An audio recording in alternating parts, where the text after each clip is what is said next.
When you go to websites that talk about subscription boxes, usually BoxyCharm is one of the ones that stands out as being people's favorites. But this is the way I feel about it. I feel like any subscription box, anything you're getting in a mystery, it has to be worth it to you as an individual based on the products that are in it. Whether you're getting a monetary value out of it or not, if you're not going to use the products, then there's no point. So what I'm going to do for you today is we are going to go over all of the products that were in the February box. I'm going to give you full reviews on everything except for one thing. Well, it's kind of a full review, but I'll get to that in a minute. And the other thing we're going to do is we're going to go over the March box so that you'll know what I'll be reviewing next month. So if that sounds good to you, hang tight, we're getting into it right now. If you do not know, BoxyCharm is $21 a month, so it is an investment. But if you are a makeup junkie, if you like trying new things, then this may be something you might be interested in getting. I've been getting BoxyCharm for years and years and years and years and years from BoxyCharm. They do send it to me in PR or in public relations. That means that I don't pay for it, but they know that I'm always going to be honest about the box. They've loved me since the beginning, so there's no question about whether I would give my honest opinion. They already know this about me, and this is not a sponsored video. I'm not being paid by BoxyCharm for this video. Now that all of the disclaimers are done, let's go into what we got, or what I got in my February box. Now they are doing a little bit of variations in the different boxes. You can actually go to BoxyCharm as a non-subscriber and check out and see all of the offerings that they had in BoxyCharm for any past month. Now I do have one sad story, and my sad story is that I have misplaced the highlighter palette. I will put a picture of it right here for you. I did try it, and then I did some reorganizing, and somehow it got lost. You know, sometimes when you organize things, you move things from the messy spot, and I forgot where I put it, and I looked for it for about 30 minutes before this video started, and I can't find it, but I can tell you my feelings on it. And I did feel that it was very pigmented. I don't prefer most of the shades as highlights. I actually really like them as an eyeshadow palette, and Naked Cosmetics for me is very, very strong in their eyeshadow formula, and that's the way I personally prefer to use it. So I personally think that it was great to get in the box. I really, really liked it a lot, and I'm very sorry that I can't physically show it to you. But yeah, very happy to see this in BoxyCharm, and I do feel like if you're going to use these kinds of colors for eyeshadow, that it may make the full box for you, because it really is, wherever it may be, a really good eyeshadow palette for me. Next up are these crown brushes. Now, you might already be able to see they weren't cut very well. There's some little stray hairs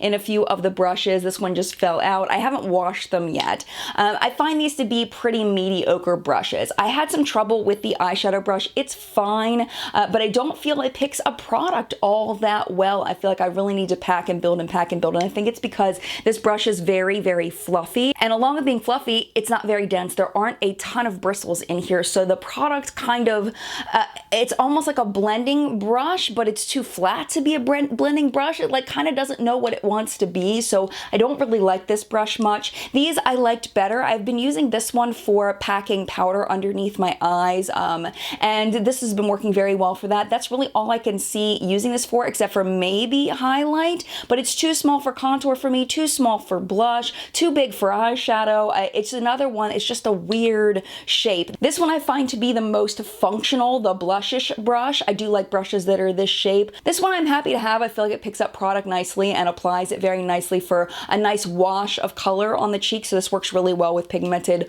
blushes, because again, it's not super dense at the tip. It's dense at the bottom, but at the tip where it picks up the product, it's not super dense. So I will be using this. As far as the design of them, I feel like they look a little bit cheap in that the ferrule is clearly separated kind of halfway down the brush. I don't prefer these brushes. I definitely like other brushes better. I love my Moda brushes. I love my Luxie brushes. I love my Sigma brushes. These are ones that I don't particularly prefer. For the Naked palette, I have the outer packaging, just can't find the product. This is one that you have heard me complain about if you watched my monthly favorites video. This is the Cover FX Shimmer Veil. And what you really need to know about this is it's a veil. You can see right through it. It's not an opaque product, at least for me. When I did try to build it up, like I said said in my favorites and fails video, it crackled on me. I think I built it up too much. I just find it difficult to work with for the price point, even though this is a very expensive product.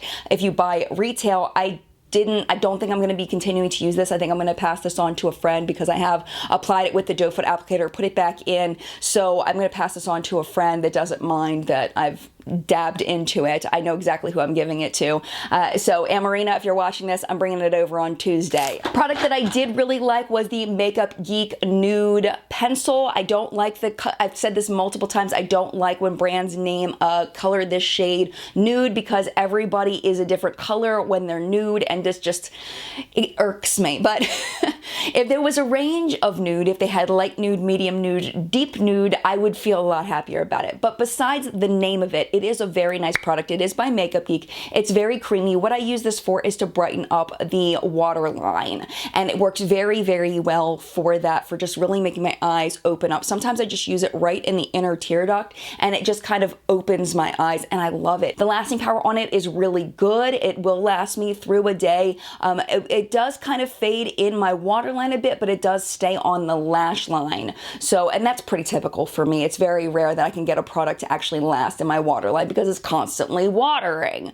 Darn waterline. Doesn't it know I'm trying to keep color on it?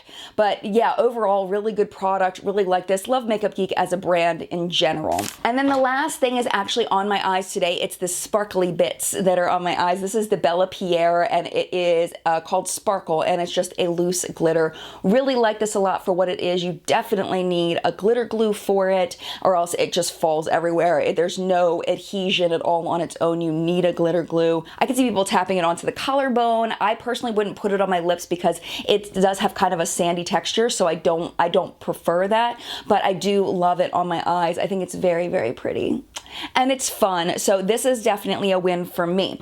Now, if I had to say if this box was worth $21 to me, I would say yes, just based on these two products, the one that I have misplaced and the Bellapierre glitter. Both of these to me are worth $21. I feel like this is probably worth, for me, if I saw it for $15, I'd be like, yes, score! And if I saw this for $5 or $6, I would be happy with that as well. And then adding in the Makeup Geek liner, I think that this is definitely, if I saw this for $6, I would be very, very happy. So definitely worth with these three products, the price of the box, even if I take out the other products. I think that's one good thing about BoxyCharm is they give so many big products that even if you don't love everything in the box, even if you love just a couple of things, it's usually, for me at least, worth a $21 price tag. All right, you ready to see what we got in March, or what I got in March? Let's get into that right now. So this is the March box. I did peek. I peeked, I was bad, I couldn't help it, but I didn't swatch anything yet, so I wanted to swatch it with you. This was the first thing I saw in there. It's the Pretty Vulgar Make Them Blush, and this is in the shade Prim Vixen, and the packaging online looks a lot more luxe, but it is plastic, so I guess at the price point, they wouldn't really be able to do a metal packaging like this, but I mean, it's gorgeous. It just, when you get up close, it looks kind of cheap. I hate to say that, but from far away as a display piece, it's beautiful. Now, this is a very vibrant pink. We'll see how it swatches. It swatches very vibrant.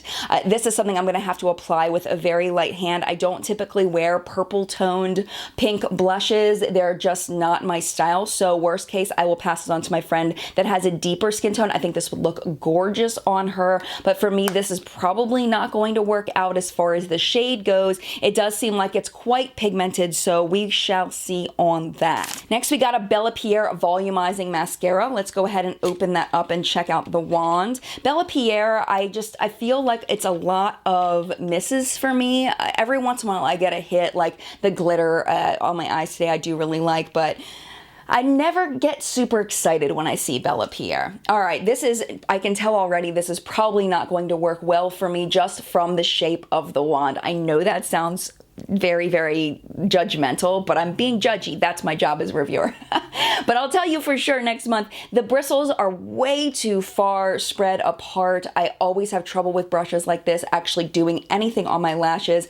I find a lot of very inexpensive wands, like from the Dollar Tree. When I did a Dollar Tree challenge a long time ago, the mascara wands were exactly like this. To me, when I see a wand like this, I think very, very cheap and not well made. But I'm going to give it a good college try. I'm not giving up on it yet, but I can tell you I do not have high hopes for this. This is very, very cute. This is the Vintage Cosmetics Smoky Eye Brush Set. The packaging is really adorable. These are cute. So one thing is the more I have been working on my makeup skills, the more I've been appreciating these little tiny smudger brushes. I used to never use these, but what I've been using these for recently is to get all the way at the top of my lid, trying not to get the product in my crease. So I've been really appreciating these little C brushes, little smudger brushes recently.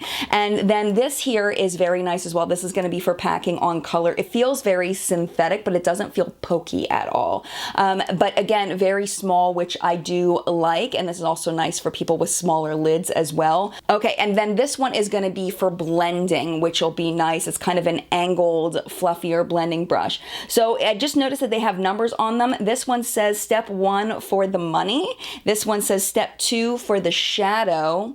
Okay. And this is step 3, go, go, girl, go, girl, go.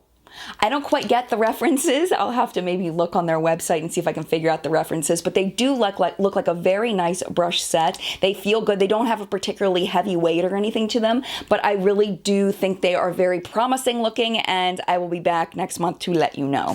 Eye gels. Eye gels are not usually my favorites. These are the South Main 3 gel pack.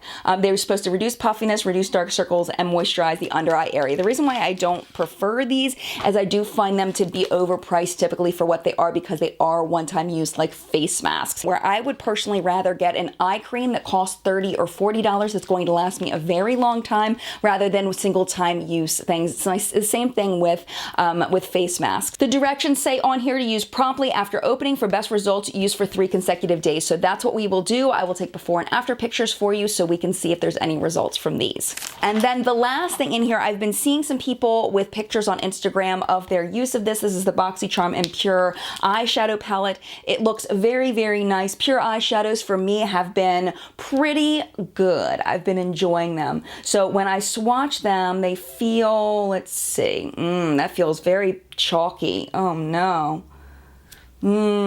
Let's feel these. Yeah, they don't feel of high quality, unfortunately.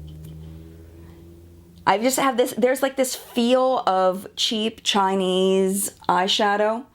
Whoa, look at that though. That's really pretty. Just to the touch, they don't feel fabulous. That, like, for example, this peach one up here feels a little powdery, but it's really gonna take some putting on the eyes to see whether this would be a good quality palette or not. If you've tried any of these products already in your BoxyCharm, or if you've ever tried any of these products in general, I would love to know your thoughts in the comments below. But first impression, just from like finger swatching them, I have a feeling this is gonna be a relatively mediocre palette, but I'm going to, once again, I'm gonna give it a good college try.